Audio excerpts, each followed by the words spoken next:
नमस्कार, आर के दांगी चैनल में आपका स्वागत है।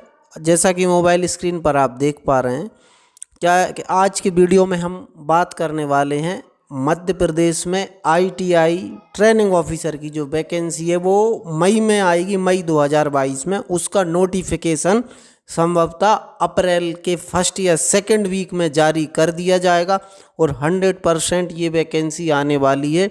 इनकी तैयारियों में जो लोग लग गए हैं उनके लिए हम लगातार चैनल पर वीडियो लेके आते रहेंगे और आपके हर डाउट को हम वीडियो दर वीडियो क्लियर करते जाएंगे। चैनल पर वीडियो पहली बार देख रहे हैं तो चैनल को सब्सक्राइब करके बेल आइकन को ऑन कर दें। और दोस्तों, इस वीडियो को अपने जितने भी दोस्तों का जो ग्रुप हैं उनमें शेयर ज़रूर कर दें। क्या होता है, ज़्यादा से ज़्यादा लोगों तक जब कंटेंट पहुंचता है तो ज़्यादा से ज़्यादा क्वेश्चंस, क्वेरी, कमेंट्स आते हैं, उसके बेस पर हम और बेहतर वीडियो आप तक पहुंचा पाते हैं। चलिए स्टार्ट करते हैं। देखिएगा, स्टार्टिंग की जो अगर हम बात करें, ये 25% पद हैं, इनसे आपको कुछ नहीं लेना देना है। ये प्रमोशन वाली बात है। आगे जो रहेगा आपको मेन ये देखना है। अब यहाँ पर ये जो अगर ये देखेंगे, मध्य प्रदेश राजपत्र है, ये 26 सितंबर 2018 का राजपत्र है। अब ये जो भर्ती होगी 2022 की, इसके हिसाब से ही होगी, ये मैं आपको कंफर्म कर दूं। बाकी एज को लेके आपका ये हर बार ये क्वेश्चन उठता है कि एज ये नहीं है। एज जो है आपकी 40 वर्ष रहेगी जनरल के लिए, और बाकी सारे लोगों के लिए क्या रहेगी, ये एज रहेगी ओबीसी, एससी और एसटी और एससी वालों के लिए कितनी एज रहेगी, 45 वर्ष।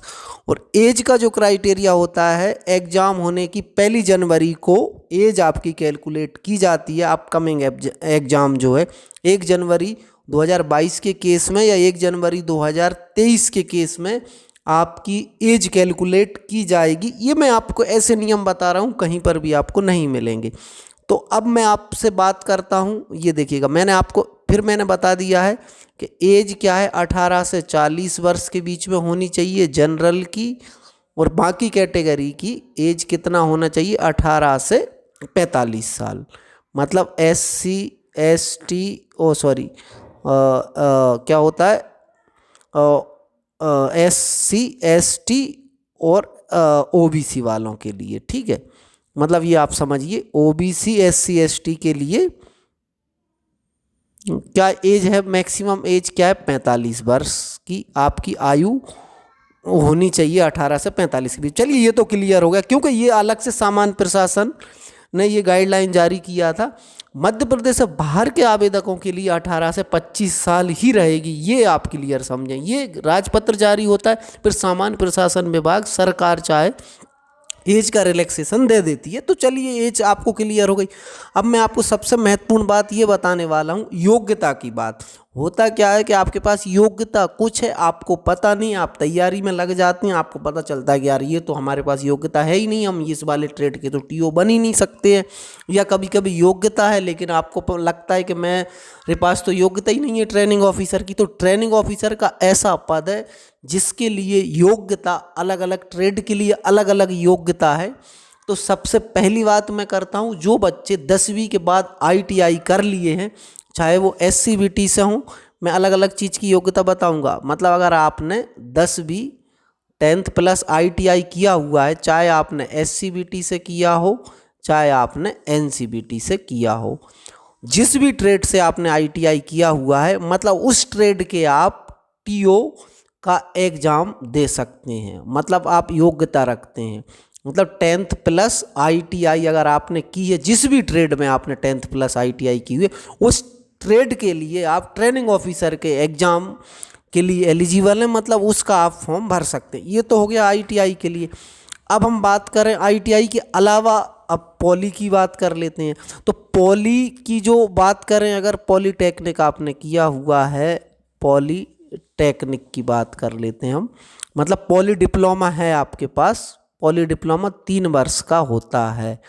पॉली का डिप्लोमा में आपको समझिएगा, अगर आप मैकेनिकल से किया हुआ है, आपने पॉली किस ब्रांच से किया है, मैकेनिकल से, तो आप 70% जो आईटीआई की वैकेंसी हैं आप एलिजिबल हैं।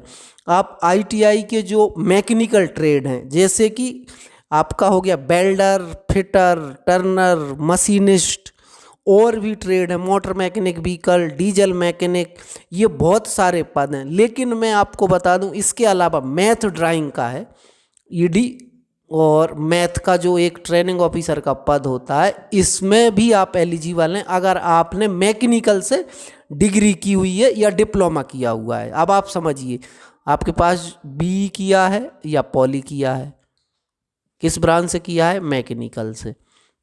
तो मैकेनिकल ट्रेडों के साथ साथ आप ईडी प्रैक्टिकल इंजीनियरिंग ड्राइंग के जो ट्रेनिंग ऑफिसर होते हैं, देखिएगा आप trade engineering drawing and allied, ये हमने बोल दिया।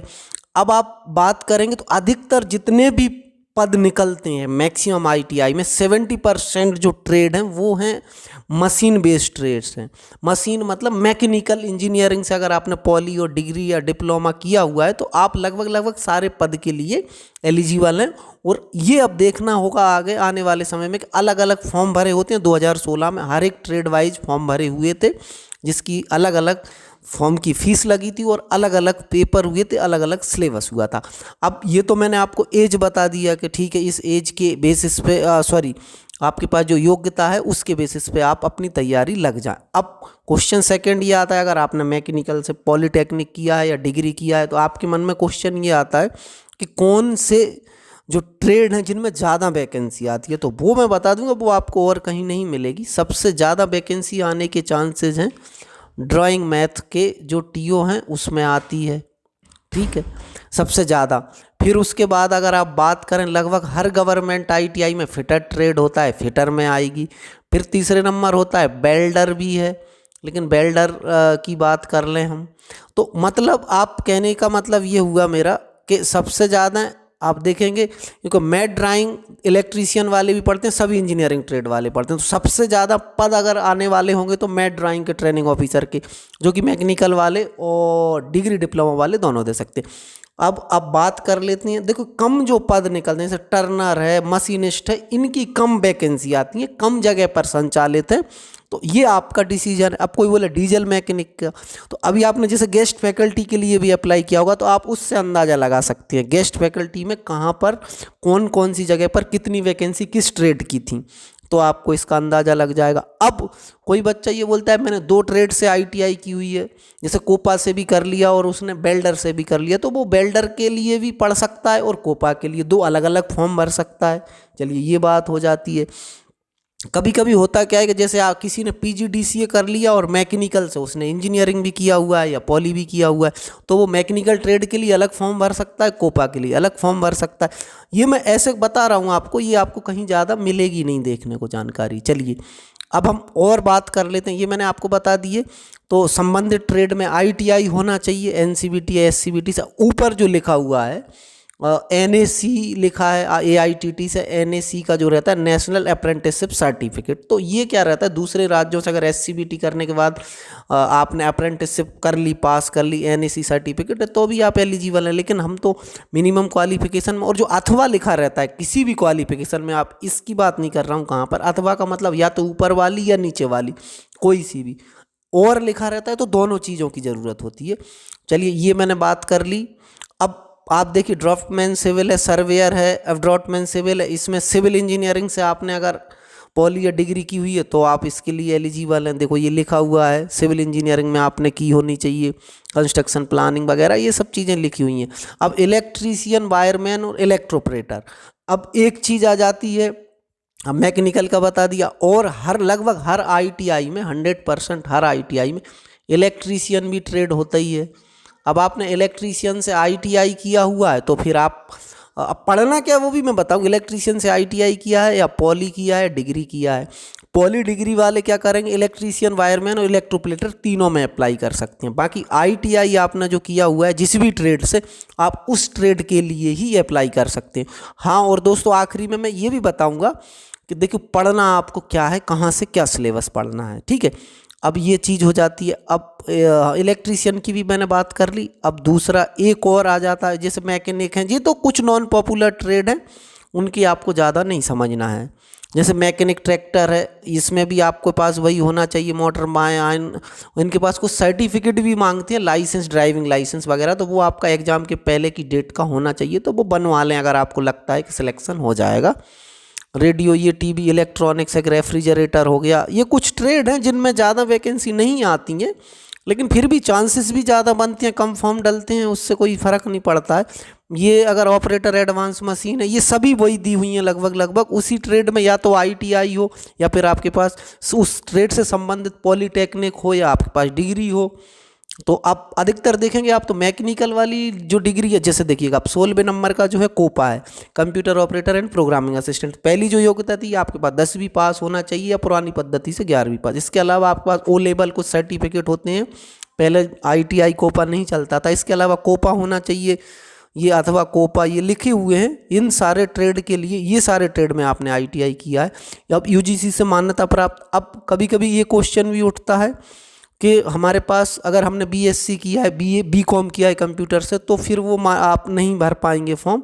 आपके पास क्या होना चाहिए, मान्यता प्राप्त विश्वविद्यालय बोर्ड कंप्यूटर साइंस में आपके पास डिग्री होनी चाहिए, या फिर कंप्यूटर साइंस में आपके पास पॉलीटेक्निक डिप्लोमा होना चाहिए। अथवा आप समझ लीजिए, अथवा का मतलब आप समझ लीजिए, अथवा में एक और चीज़ क्या बोला है, यूजीसी से मान्यता प्राप्त अगर आपके पास बीसीए और एमसीए है तो भी आप कोपा के टीओ बन सकते हैं। बीसीए और एमसीए, बीएससी और एमएससी को नहीं बोला है इन्होंने कोपा के टीओ बनने के लिए। चलिए ये बात हो जाती। अब मैकेनिक, कंप्यूटर हार्डवेयर, फिर लगभग वही योग्यता है। आईटीआई तो आईटीआई किया होगा नहीं, बाकी फिर आपके पास वही होने चाहिए। अब एक चीज़ और मैं बात करता हूँ, देखिएगा वीडियो बड़ा हो जाएगा लेकिन आप पूरा सुनिएगा, ऐसे आपको ये वीडियो सुनने के बाद आप बिल्कुल अलर्ट हो जाएंगे कि कहाँ से क्या आप योग्यता रखते हैं या नहीं रखते हैं, ये आप समझना है। देखिएगा अब सेक्रेटरियल प्रैक्टिस के लिए भी उन्होंने बोला है क्या क्या होना चाहिए, प्रिंटिंग, बहुत सारे पद निकले, कंप्यूटर नेटवर्किंग के लिए फिर आपके पास वही होना चाहिए। देखो एआईसीटी से मान्यता प्राप्त बोर्ड से आपका बीई या बीटेक होना चाहिए, ठीक है। इसमें आईटीआई नहीं लिखा हुआ है मान्यता, computer networking multimedia web page designing के लिए आईटीआई का नहीं है, इन्होंने सिर्फ डिग्री डिप्लोमा को ही चांसेस दिया है, और ऐसे और भी लिखे हुए हैं। तो आप ये समझिए, ये डीजीटी ने जो योग्यता निर्धारित की है वही अब मध्य प्रदेश में ये योग्यता रहेगी। अब एक क्वेश्चन ये भी आता है दिमाग में कि हमारे पास एक्सपीरियंस या सीटीआई का, तो सीटीआई और एक्सपीरियंस को आप भूल जाइए। अभी तक जो एई एग्ज़ाम होगा इसमें कुछ भी नहीं मांगने वाले हैं, ना तो सीटीआई मांगेंगे ना आपके पास एक्सपीरियंस कुछ मांगेंगे। जैसे कि यूपी में अभी सीटीआई अनिवार्य कर दिया है। ये देखिएगा आप, ये प्रशिक्षण अधिकारी कार्यालय सहायक कंप्यूटर ऑपरेटर, ये एक पद है, इसमें भी आप देख लीजिए। ये बहुत सारी ऐसी चीज़ें हैं, ऐसी जो पोस्टें आने वाली हैं, कभी कभी पता नहीं होता है कि हमें ये इसके लिए हम एलिजिबल हैं, लेकिन हम उसकी तैयारी करते नहीं हैं। बाद में कोई आके बोलता है कि नहीं यार ये भी हम भर सकते थे, ले हमने फॉर्म ही नहीं भरा है। फॉर्म अगर अलग अलग भरे हुए तो फिर आपको भरना पड़ेगा। देखिएगा अब एक चीज़ और अच्छे से समझ लें, जो स्टेनो हिंदी वाले बच्चे हैं, हिंदी के साथ साथ पहले जो जितने एग्ज़ाम हुए, 2016 में तो हुआ नहीं था स्टेनो हिंदी का, लेकिन 2013 में हुआ था, वहाँ पर कॉमन पेपर हुआ था। 16 में फिर वही है 75-25 का कंसेप्ट, इसमें सीपीसीटी की भी मांग लिया है उन्होंने, पहले नहीं मांगते थे सीपीसीटी। और बाकी की अगर बात कर लें हम, एम्प्लॉयबिलिटी स्किल के जो प्रशिक्षण अधिकार हैं उनके लिए वही मांगा है, कंप्यूटर ज्ञान, बीबीए एमकॉम है, प्रबंधन, ये सब मांगा है उन्होंने। अब मेन बात ये और आप समझ लीजिए, अब किसी किसी का क्वेश्चन था कि सीटीआई या सीआईटीएस, तो ये हमारे यहाँ नहीं मांगते हैं, मतलब आपको ज़रूरत नहीं है करने की, क्योंकि ये स्पष्ट बोला है। अब आप समझिए क्या बोला है कि समस्त प्रशिक्षण अधिकारी डीजीटी के अनुसार कोई प्रशिक्षण नहीं होता है ऐसे। अब ये देखिएगा उत्तीर्ण करना अनिवार्य होगा, लेकिन केंद्रीय संस्थान आईटॉट संस्थानों में प्रशिक्षण प्राप्त करने के लिए अभ्यर्थी को शासन के द्वारा शासकीय व्यय पे भेजा जाएगा। मतलब आप सिलेक्ट हो जाओगे, उसके बाद मध्य प्रदेश में आपको सीटीआई करवाई जाती है, 1 साल की भेजा जाता है, वो शासकीय खर्च पे भेजा जाता है, उसका आपको बॉन्ड वगैरह साइन करना होता है। तो ये आप समझ लीजिए कि आपको ना तो सीटीआई करना है और ना ही आपको एक्सपीरियंस की ज़रूरत है। ये आप समझ लीजिए, पहले एक्सपीरियंस भी लगता था, ना सीटीआई की ज़रूरत है ना एक्सपीरियंस की ज़रूरत है, बस आपने आईटीआई किया है। अब लेकिन एक चीज़ स्टार्टिंग में ही थी इस वीडियो में, मैं एक चीज़ बता दूं आपको, कभी कभी कन्फ्यूजन क्या हो जाता है। जैसे ये अगर हम बात करें, ये जो लिखा हुआ है ये वाला पॉइंट, इस वाले पॉइंट को आप अच्छे से समझ लें। जो डिग्री वाले हैं या डिप्लोमा वाले हैं, डिप्लोमा वाले, इसके 50% पद इनके लिए सुरक्षित रहती है। डीजीटी ने क्या बोला है कि डिग्री और डिप्लोमा वाले ही 50% सीटों पर सिलेक्ट किए जाएंगे। अगर जैसे मान लेते हैं 1000 वैकेंसी आ जाती हैं, मान लेते हैं, तो 500 वैकेंसी पर आपको, चलिए थोड़ा कम ही मान लेते हैं, 400 अगर वैकेंसी आ जाती हैं, टोटल कितनी आ जाती हैं, 400 वैकेंसी, तो 200 वैकेंसी पर क्या रहेगा, डिग्री और डिप्लोमा वालों को ही लिया जाएगा, डिग्री या डिप्लोमा वालों को ही लिया जाएगा। बाकी बची 50% सीटें वो ओपन मेरिट से भरी जाएंगी। इसका मतलब आप समझिए 50% तो डिग्री डिप्लोमा को ही रखना है, बाकी जो 50% 200 सीटें, उसमें आईटीआई वाला भी पास करके बन सकता है ट्रेनिंग ऑफिसर, और वहाँ पर डिग्री डिप्लोमा वाला भी जा सकता है। मतलब डिग्री डिप्लोमा वाले के लिए टोटल 400 ही पद हैं, मतलब वो 400 पद में ही कम्पीट करेगा। बाकी जो 200 पद 50% हमने बोल दिया है वो डिग्री डिप्लोमा के लिए रिजर्व हो गए। बाकी रिजर्वेशन, बाकी अलग चीज़ें वो सब जगह पर हैं। देखिएगा दोस्तों, ऐसे ही वीडियो लगातार लेके आता रहता हूँ। अब मैं बता देता हूँ आपकी पढ़ाई की बात। अब 75% आपका आता है टेक्निकल, 25% सामान्य आता है। अब 75% जो टेक्निकल आता है उसमें आपको आईटीआई का सिलेबस पढ़ना है। क्या करना है आपको, सिलेबस, आपको क्या करना है, आईटीआई का सिलेबस। अब आईटीआई का सिलेबस भी देखो, थ्योरी का सिलेबस भी होता है, प्रैक्टिकल का भी, तो आपको क्या पढ़ना है, थ्योरी का सिलेबस पढ़ना है। अब कोई बोलेगा इलेक्ट्रीशियन में ड्राइंग भी पढ़ाई जाती है, तो सिर्फ और सिर्फ आपको ट्रेड थ्योरी का सिलेबस पढ़ना है। अब आप अच्छे से समझ जाइए, सिर्फ आपको ट्रेड थ्योरी ही पढ़ना है। ट्रेड थ्योरी में जो भी आपका थ्योरेटिकल पार्ट है वही पढ़ना है, वहीं से ही क्वेश्चन आते हैं टेक्निकल में। और आईटीआई की कोई भी बुक आप यूज़ करके उसको पढ़ सकते हैं, वही क्वेश्चंस रहेंगे, वही सिलेबस रहेगा, जो सिलेबस के अंदर का कोर्स है वही आएगा। आपने मैकेनिकल में कुछ भी पढ़ लिया, इंजीनियरिंग में पॉली में कुछ भी पढ़ लिया, उससे कोई मतलब नहीं है। कोई भी एग्जाम होगा जिसमें मिनिमम क्वालिफिकेशन जो रहती है उसके अकॉर्डिंग पेपर सेट होता है। बाकी जो 25% है वो सभी के लिए कॉमन रहेगा, उस पर भी हम समय समय पर वीडियो लेके आते रहेंगे। लेकिन इस वीडियो को आपको ज़्यादा से ज़्यादा शेयर जरूर करना है दोस्तों। मैं आपको ट्रेनिंग ऑफिसर की जो आप जर्नी स्टार्ट कर दिए, प्रिपरेशन कर दिए, आखिरी तक आपके साथ रहूँगा। वीडियो से आपको, आप वीडियो के माध्यम से आपसे मिलते रहूँगा, जानकारी देते रहूँगा।